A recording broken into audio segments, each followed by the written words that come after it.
नमस्कार. आवाज माझा वृत्तवाहिनीत आपल्या सगळ्यांचं स्वागत. वेळेच्या काही ठळक घडामोडींकडे. आंबेडकरी संघटनांची ठाण्यात जोरदार निदर्शनं. प्रताप सरनाईक यांची महायुती सरकारमध्ये मंत्रिपदी निवड. आणि बांगलादेशातील हिंदू अल्पसंख्याकांवरील हल्ल्यांवर खासदार नरेश म्हस्के यांचा संसदेत जोरदार आवाज. परभणी इथे डॉक्टर बाबासाहेब आंबेडकर यांच्या पुतळ्यावरील दगडफेक आणि संविधानाच्या प्रतिकृतीची विटंबना या निषेधार्थ आंदोलन करणाऱ्या सोमनाथ सूर्यवंशी या तरुणाचा पोलीस कोठडीत संशयास्पद मृत्यू झालाय. त्याच्या निषेधार्थ विविध आंबेडकरी संघटनांच्या वतीनं जिल्हाधिकारी कार्यालयासमोर जोरदार निदर्शनं करण्यात आली. दरम्यान आंबेडकरवादी संघटनांच्या वतीनं जिल्हाधिकारी कार्यालय ते तहसील कार्यालय अशी निषेध रॅलीही काढण्यात आली. परभणी इथे एका समाजकंटकांना डॉक्टर बाबासाहेब आंबेडकर यांच्या पुतळ्यावर दगडफेक केली होती. तसंच येथील संविधानाच्या प्रतिकृतीची नासधूस करण्यात आली. त्यानंतर संबंध परभणी शहरात जनक्षोभ उसळला. या प्रकरणी सोमनाथ सूर्यवंशी या कार्यकर्त्यास अटक करण्यात आली. पोलिसांच्या कोठडीत असताना त्याचा संशयास्पद मृत्यू झाला. हा मृत्यू नैसर्गिक नसून त्याला ठार मारण्यात आला असल्याचा आरोप करत पीपल्स रिपब्लिकन पक्षाचे प्रदेश उपाध्यक्ष राजाभाऊ चव्हाण, ज्येष्ठ सामाजिक कार्यकर्ते आबासाहेब चासकर, पीआरपीचे जिल्हा महासचिव शंकर जमदडे, पीआरपीच्या महिला अध्यक्षा मीनाताई अलिंग, संदीप खांबे, प्रमोद इंगळे यांच्या नेतृत्वाखाली जिल्हाधिकारी कार्यालयासमोर जोरदार निदर्शनं करण्यात आली. यावेळेस कार्यकर्त्यांनी पोलिसांच्या कारभाराविरुद्ध जोरदार घोषणाबाजी केली.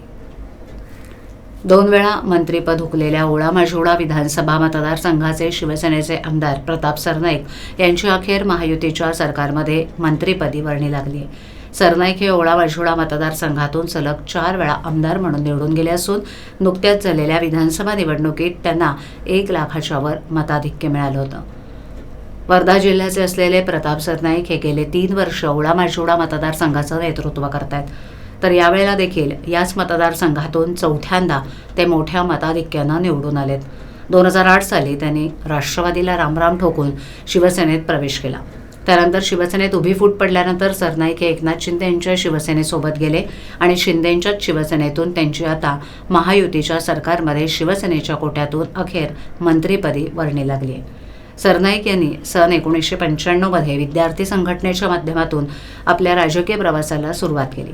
1996 मध्ये ठाणे महापालिकेच्या शिक्षण मंडळ सदस्यपदी त्यांची निवड झाली.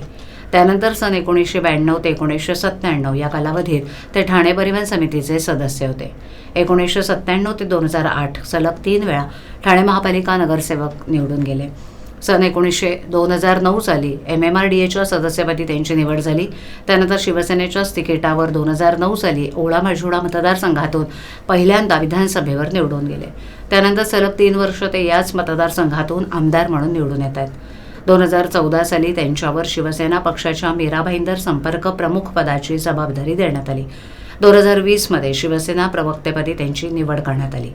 आता 2024 मध्ये ओळा-माजिवडा मतदारसंघातूनच ते 4थ्यांदा विजयी झाले असून आता महायुतीच्या सरकारमध्ये शिवसेनेकडून मंत्रिपदी त्यांची वर्णी लागली आहे. बांगलादेशात हिंदू अल्पसंख्याकांवर होत असलेल्या हल्ल्याविरोधात शिवसेनेचे ठाणे लोकसभा खासदार नरेश म्हस्के यांनी संसदेत शून्य प्रहरात जोरदार आवाज उठवला. बांगलादेशातील हिंदू अल्पसंख्याकांच्या संरक्षणाची मागणी खासदार नरेश म्हस्के यांनी केंद्र शासनाकडे केली.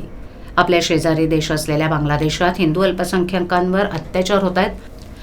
हा मुद्दा केवळ बांगलादेशचा अंतर्गत विषय नसून मानवता आणि धार्मिक सहिष्णुतेसाठी गंभीर चिंतेचा विषय आहे. बांगलादेशात अलीकडेच खून, विनयभंग आणि अपहरण यासारख्या अमानुष घटनांसह 2010 घटनांची नोंद झाली आहे. या घटनांमुळे तब्बल 1705 कुटुंब बाधित झाली आहेत. विशेष म्हणजे चिन्मय कृष्णदास यांच्यासारख्या आदरणीय धर्मगुरूंच्या अटकेमुळे परिस्थिती अधिकच चिघळल्याचं सांगत खासदार म्हस्के यांनी संसदेत लक्ष वेधलं. बांगलादेशमधील 64 जिल्ह्यांमध्ये पसरलेल्या या अत्याचाराच्या घटनांमुळे केवळ हिंदूच नव्हे तर बौद्ध आणि ख्रिश्चन अल्पसंख्याक समुदायही संकटात सापडल्या. ढाका, चटगाव आणि रामपूरमध्येही शांततापूर्ण निदर्शनं आता हिंसक झाली असून अनेक जण जखमी झालेत. नुकतेच झालेले हल्ले आणि 2 कोटीहून अधिक धार्मिक अल्पसंख्याकांच्या सुरक्षेबाबत वाढती चिंता ही मानवी हक्कांच्या उल्लंघनाची स्पष्ट उदाहरणं असल्याचं खासदार नरेश म्हस्के यांनी सांगितलं. अल्पसंख्याकांवरील हल्ल्याची निष्पक्ष आणि स्वतंत्र चौकशी बांगलादेश सरकारनं करावी. यासाठी केंद्र सरकारनं कडक शब्दामध्ये मध्यस्थी करावी अशी माझी केंद्राला विनंती असल्याचं खासदार म्हस्के यांनी सांगितलं. भारत सरकारनं आपले राजनैतिक प्रयत्न अधिक तीव्र करावेत आणि बांगलादेशबरोबरच्या द्विपक्षीय चर्चेत अल्पसंख्याकांच्या संरक्षणाच्या मुद्द्याला प्राधान्य द्यावं अशी मागणी खासदार नरेश म्हस्के यांनी केली आहे. ठाणे शहरातील वाहतूक पोलीस 24 तास रस्त्यावर उभं राहून नागरिकांच्या सुरक्षेचं काम करत असतात. तसंच वाहतूक सुरळीत करण्याचं कामही या वाहतूक पोलिसांचं असतं. त्यामुळे वाहनांच्या धुरामुळे होणारं प्रदूषण तसंच 24 तास रस्त्यावर उभं राहण्यानं पायावर आणि शरीरावर पडणारा ताण यामुळे त्यांच्या आरोग्याचा प्रश्न निर्माण होत असतो. यावेळेला त्यांना त्यांच्या आरोग्याकडे लक्ष देण्यास वेळ नसतो.